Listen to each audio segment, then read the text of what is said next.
ছাত্রীরা জিজ্ঞাসা করেন, বলো তো গোসল কেমনে ফরজ হয়? গোসলের ফরজ কয়টি? তায়াম্মুমের ফরজ কয়টি? নামাজের ওয়াজিব কয়টি? নামাজ ভঙ্গের কারণ কয়টি?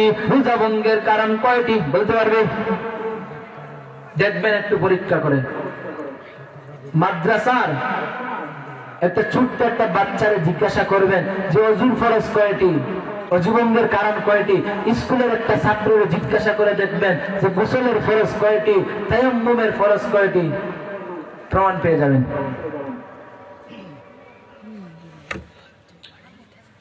তাহলে স্কুলে পড়াবেন, সন্তানটা আদর্শওয়ালা বানাবেন, একটা কোরআনওয়ালা সন্তান বানাবেন। একটা সন্তান দ্বারা চেষ্টা করবেন যদি 5টা সন্তান হয়, 3টা সন্তান হয়, 4টা সন্তান হয়, একটা সন্তানের চেষ্টা করবেন একজন আলেম বানাবেন, একজন হাফেজ বানাবেন। এই দুনিয়াতে ওই মা বাবার মতো ভাগ্যওয়ালা মা বাবা কেউ নাই, যেই মা বাবার সন্তান একজন কোরআনের হাফেজ। ওই মা বাবার মতো ভাগ্যওয়ালা সম্মানী মা বাবা কেউ নাই, যেই মা বাবার সন্তান একটা আলেম।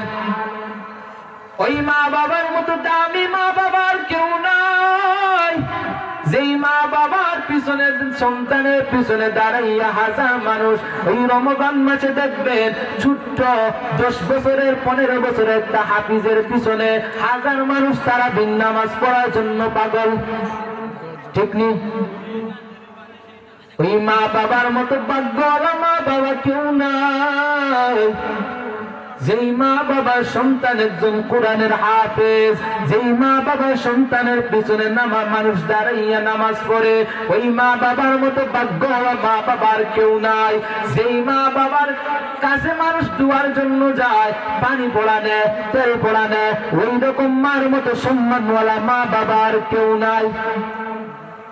ওই মা বাবার মতো দামি সম্মানী মা বাবা কেউ নাই, যেই মা বাবার সন্তান মুসলমানদেরকে সামনে নিয়ে কোরআন হাদিসের কথা বলে। ওই রকম মা বাবার মতো দামি সম্মানী মা বাবার কেউ নাই। কিন্তু একটা জিনিস মনে করতে হবে, আপনার ছেলেটারে আপনার মেয়েটারে যদি আপনি ভালো আদর্শওয়ালা বানাতে হন, আপনার ছেলেরা যদি আপনি একজন কোরআনের হাফিজ বানাতে চান, একজন আলেম বানাতে চান, আপনি মা বাবা আগে আদর্শওয়ালা হতে হবে। মা বাবা কি হতে হবে? আপনি মা বাবা আগে আদর্শওয়ালা হতে হবে, তারপরে আপনার সন্তান আদর্শওয়ালা হবে। কেমনে আপনার সন্তানটা আদর্শওয়ালা হবে? আমরা যখন মক্তবে ছোট্টবেলা মক্তবে পড়ছি, সকালবেলা যাইতাম, এই সময় মসজিদের বারান্দা পর্যন্ত জায়গা হইতো না। আপনারা কারা কারা মক্তবে আসছেন ছোটবেলা? হাত তুলেন, একটু কষ্ট করেন। মক্তবে আসছেন? আমরা যখন মক্তবে আসছি বলেন, নিশ্চয় কি মানুষ কম ছিল না বেশি ছিল? বেশি ছিল। তো এখন আসবেন মক্তবের মধ্যে গিয়ে দেখবেন বেশি থেকে বেশি 10 থেকে 15 জন 20 জন এর উপরে নাই। কেন? বাচ্চারা তো কমলো কেন? মক্তবে কোরআন পড়তে আসে না কেন? বর্তমান সমাজে এমন একটা দুর্নীতি শুরু হয়েছে, যদি আপনি জিজ্ঞাসা করেন যে আপনার ছেলেটা মক্তবে আসলো না কেন, বলে হুজুর ও তো কোচিংয়ে চলে যেতে হয়। কোথায় যেতে হয়? কোচিংয়ে। বলে কয়টার দিকে যায়? বলে 7:30। কয়টা? 7:30।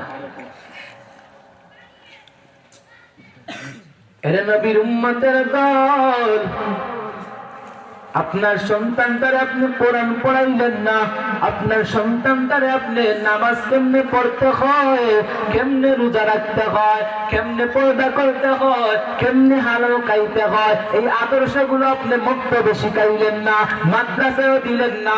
আপনার ছেলেটারে আপনি স্কুলে দিলেন কেন? বলে আমার ছেলেটা বড় একজন ডাক্তার হবে, আমার ছেলেটা বড় একজন ইঞ্জিনিয়ার হবে, আমার ছেলেটা বড় একজন প্রফেসর হবে, আর আমাকে মাসে মাসে লক্ষ লক্ষ লক্ষ লক্ষ টাকা দিবে, গাড়ি বাড়ি কিছুর অভাব হবে না।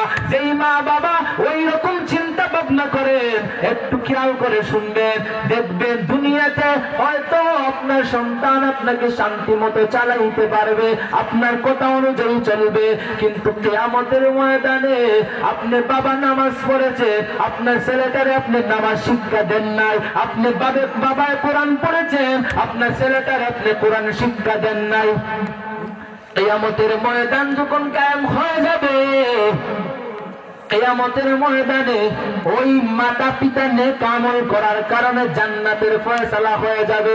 কিসের ফয়সালা হয়ে যাবে? জান্নাতের।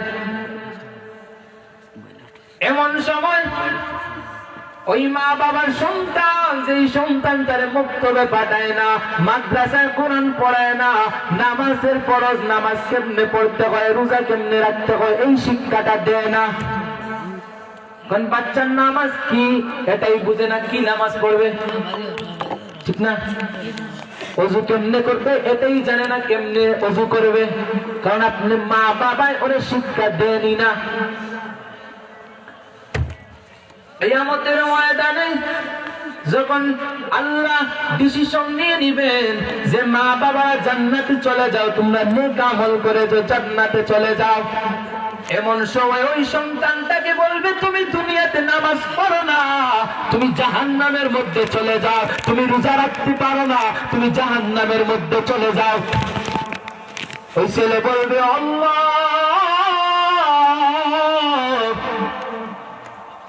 আমি দুনিয়াতে তো নামাজ পড়ি না, রোজা রাখি না, হালাল খাইতে পারি না, ও আল্লাহ আমার যেই মা বাবা আমাকে জন্ম দিয়েছে ওই মা বাবা কোথায়? আল্লাহ বলবেন তোমার মা বাবা তো নেক আমল করেছে বিদায় জান্নাতে চলে যাচ্ছে। ওই সন্তান বলবে আল্লাহ আমাকে জাহান্নামে দিয়ে দেন, এর আগে আমার মা বাবার সঙ্গে একটু সাক্ষাতের ব্যবস্থা করে দেন। কি এর ব্যবস্থা? সন্তান কি বলবে? মা বাবার সঙ্গে সাক্ষাতের ব্যবস্থা করে দেন। ফেরেশতারা এবার ওই সন্তানকে ওই মা বাবার কাছে নিয়ে যাবে। এবার সন্তান আল্লাহর আদালতে বিচার দায়ের করবে, বলবে আল্লাহ আমার মা বাবা আমাকে দুনিয়াতে আমার টাকা পয়সা আমার খাওয়াই খাওয়ার জন্য আমাকে মসজিদের মধ্যে পাঠায় না, সকালবেলা কোরআন শিক্ষা দিবে ওই শিক্ষা থেকে আমাকে বঞ্চিত করেছে, আমাকে প্রাইভেটের মধ্যে দিয়েছে, আমার স্কুল মসজিদ বন্ধ করে। আল্লাহ আমার এই বড় টাকার মালিক হবে বিদায় এই লুবে আমাকে দুনিয়ার লাইনে চলাইছে, আখিরাতের শিক্ষা আমাকে দেয় না। ও আল্লাহ আমি তো নামাজ চিন্তামি না, আমি তো রোজা চিন্তামি না, আমি কেমনে হালাল কেমনে হারাম এটাই আমি জানতাম না, কারণ আমার ওই মা বাবা আমাকে শিক্ষা দেয় না। ও আল্লাহ কিন্তু আমার মা বাবা আজকে জান্নাতে চলে যাচ্ছে, আর আমার নিজের কামাই খাইয়া ওই মা বাবা জাহান্নামে চলে যাবে, এটা মেনে নিতে পারি না। আল্লাহ আমি জাহান্নামে একা যাব না, যেই মা বাবা দুনিয়ার লালসায় পইড়া আমাকে দুনিয়ার লাইনে চালাইছে, নামাজের উপদেশ দেয় না, নিজে নামাজ পড়েছে আমি নামাজ পড়তাম না আমাকে নামাজের কথা বলে না, নিজে রোজা রেখেছে আমি রোজা রাখতাম না আমাকে রোজার কথা একবারও বলে না। ও আল্লাহ আমি হারাম লাইনে চলতাম, আমার বাবা দুনিয়াতে হালাল লাইনে চলতো, কিন্তু আমার বাবা আমাকে দুনিয়াতে হারাম লাইন থেকে ফিরিয়ে হালাল রাস্তায় নিয়ে আসে না, ওই শাসন আমাকে করে না। আল্লাহ আজকে আমি একা জাহান্নামে যাব না, ওই যেই মা বাবা আমার রুজি খাওয়ার জন্য আমার ধন সম্পদ পাওয়ার জন্য যেই মা বাবা আমাকে কোরআন থেকে বঞ্চিত করেছে, মাদ্রাসা থেকে বঞ্চিত করেছে, সব ইলমে দ্বীন থেকে আমাকে বঞ্চিত করেছে, ওই মা বাবার গার পরে আমি জাহান্নামে নিয়ে যাব।